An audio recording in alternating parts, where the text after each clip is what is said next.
Spring has arrived at the pond, and like everything else, the pond itself has its own life and goes through its own seasons. Springtime is time for the frogs. The rest of the life will return as the temperature and waters start to warm up. The spring peepers are out, and soon the ruckus will be so loud it's annoying. But for now, it's the quietness of the pond. The water's crystal clear, snows have melted, and not that long ago, the pond was covered with snow and ice. It's here in this pond that I came across my very first six-spotted fishing spider. Right behind me. A friend had called me, texted me a picture of this spider and said, "What spider is this?" And I had a look, I didn't know. But I recalled it looked like one I'd seen in the textbooks, a six-spotted fishing spider. So I told him, "Don't go away. Where are you? Tell me where you're at. I'm coming." "Oh my gosh, tell me where you're at. I'll be right over." And that's how my adventure with the six-spotted fishing spider began. That was some 4 years ago, and I've been to Florida and other places filming the six-spotted fishing spider as well. What a great spider. You're in for a treat if you don't know anything about this particular spider.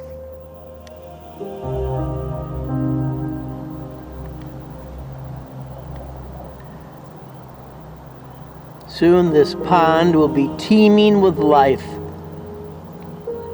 as summer approaches.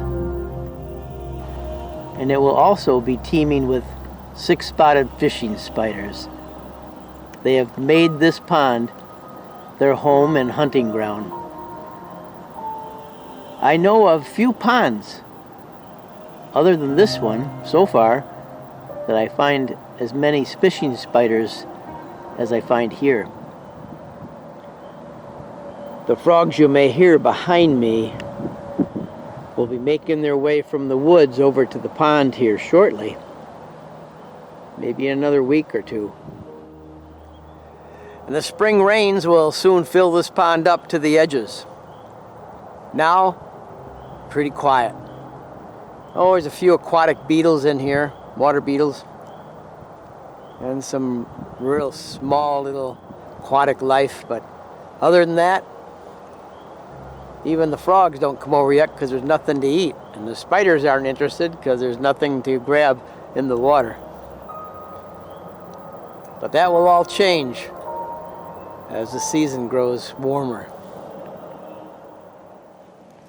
As I walk along, you can see the little spiders making their way across the dry grasses.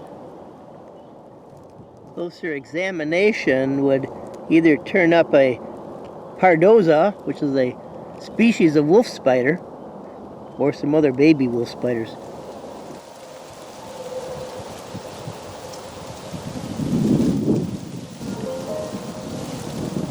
This end of the pond, now dry, will soon be overtaken with water, and this end seems to provide a lot of nice sunning places for the turtles that will later inhabit this area. We don't even have a duck out here today. But the spring showers do bring extra life and greenery to the woods and this pond as well. But there is life out here, even in the rain, such as this gray tree frog, wet to the core, but enjoying being out.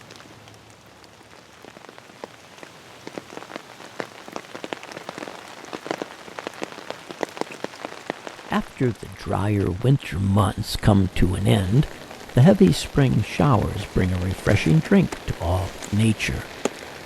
These rainy days bring life back to the pond and the animals that depend upon it. This cycle of season prepares the way for the inhabitants of this vernal pond. Vernal ponds are seasonal depressional ponds that occur in various areas across the country.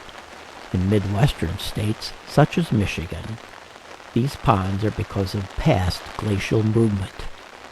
They are covered with shallow water for variable periods from winter to spring, and may be completely dry during hot times of summer and fall.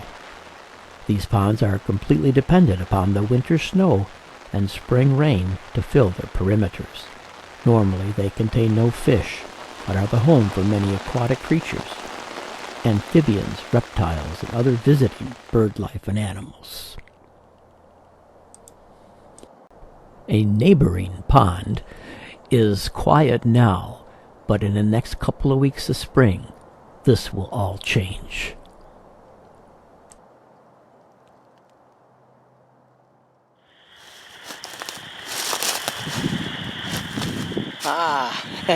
Then away from the pond behind me, the pond area in front of me, we have the spring peepers. These are the guys that make a large amount of racket. Loud, obnoxiously loud. And at nighttime, when dusk is coming on, it is so loud, it drives you nuts. You can't even stand being in the midst of it all. But let's go over the edge of the ridge here and listen to the peepers, the spring peepers, itsy bitsy little frogs making such a racket.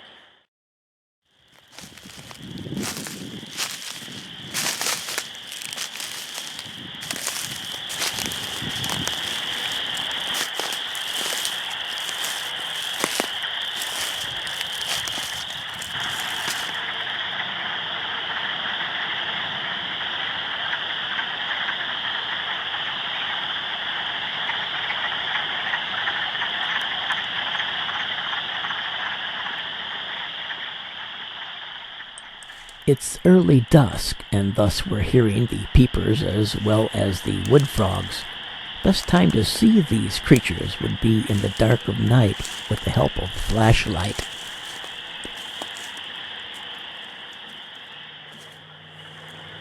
I think there's a chorus frog down here in the dead leaf. See if I can spot it.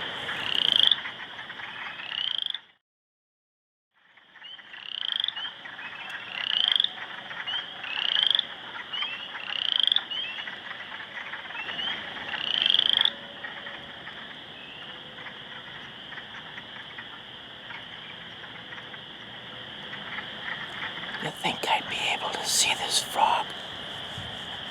I'm right on top of it. I can't see a thing but leaves. It's probably under a leaf somewhere. It's already recognized me whispering and it's quieted down.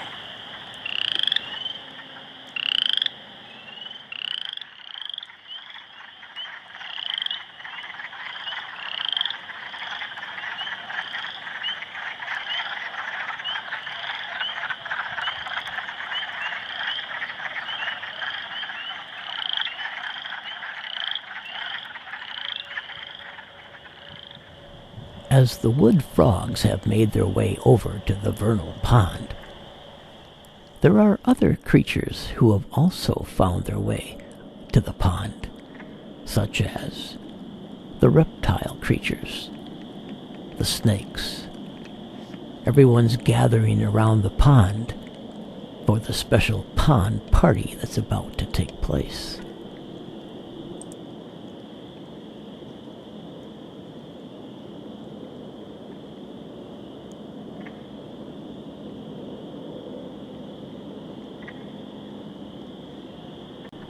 The pond waters are very cold yet, so most of the snakes would rather hug the ground where it's a little bit warmer. But if approached, they will venture into the cold water.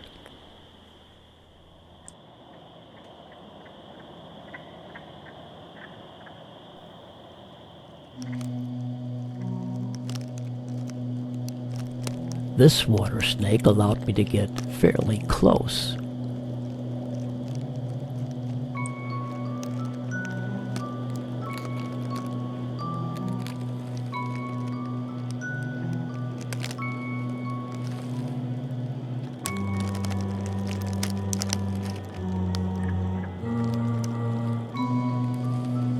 and then he let me know that was close enough.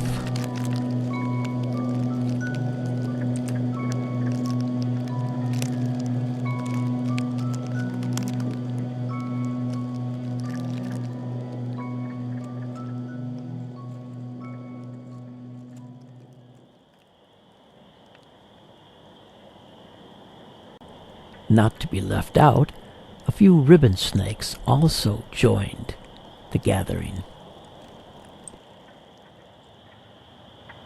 But it seemed to be the brown water snakes who turned out in force. The snakes, perhaps, were there to check on future meals that may be had. The frogs, well, when spring arrives, these various species of animals wake up from their winterization and get on with the business at hand, feeding and breeding. The males slowly began making their presence known with a call here and there. The frequency and volume begin to increase.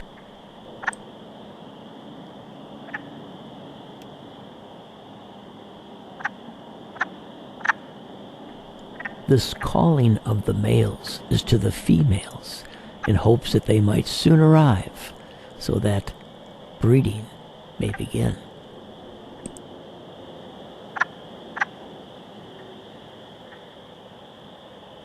And then by some mysterious signal of nature, the animals start to get roused, and then things begin to happen quickly.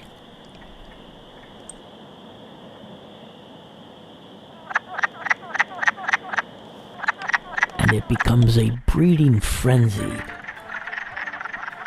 Males try to find females, and then they begin to mount 1, 2, 3, sometimes 4 and 5 at a time on the same female.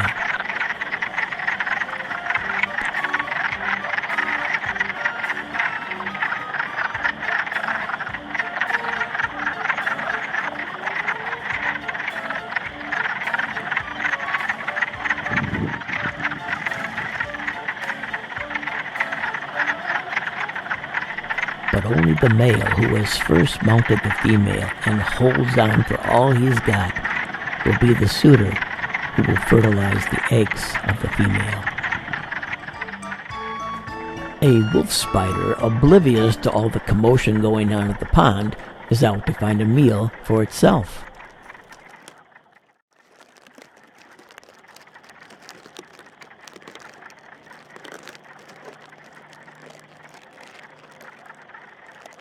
It certainly didn't appreciate my camera's intrusion and made a hasty retreat. Back at the pond, it's still a breeding frenzy. Males will fight and spar with each other in hopes of pushing away a potential suitor. This old boy is worn out from all the competition, needs to take a little break. Once all these animals have converged upon this pond, the food chain is in place, and the 6-spotted fishing spider will make its ways into these waters for food and mating as well.